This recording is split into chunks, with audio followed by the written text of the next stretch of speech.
So tonight I thought I would do things just a little bit differently to change things up. This foil tarp that's acting as a little bit of a wind barrier here is normally underneath me, but the wind was swirling, so I decided to put that up there.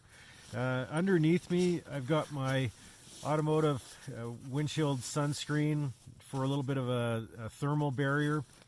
And there's a tarp underneath that, I guess, if you want to call it that. I've got this painter's sheet that I picked up at the dollar store.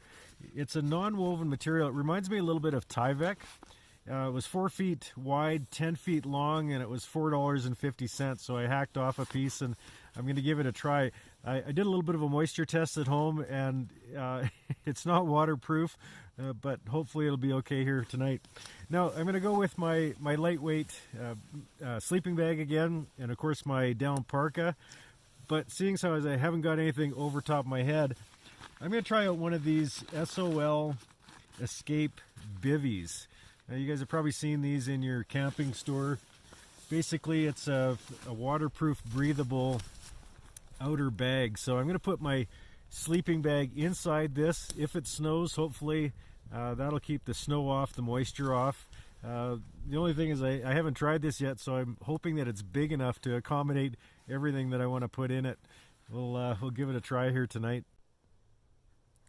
Well, it's about 10:30 and I've been sleeping really well for the last hour, but I think I may have averted a little mini disaster.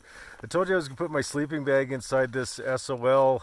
Escape Bivvy, and this thing is supposed to be fully breathable, and I'd seen some and read some reviews on it, and apparently it does work. Well, it's -7 right here, and I guess there was moisture, in my bag just that would normally evaporate off. And when I woke up, the entire top of the bag, including my sleeping bag and the parka and everything, was just wet from the 8 inches down.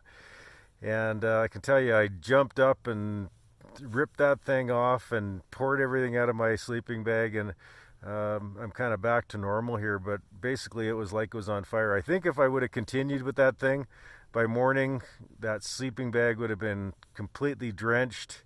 And in these freezing temperatures, might have had a little mini disaster there. Certainly something worthy of a really big fire to dry it all out. So I thought I'd give you a heads up here right away that I'm back with the regular sleeping bag and the parka, which worked really well last night.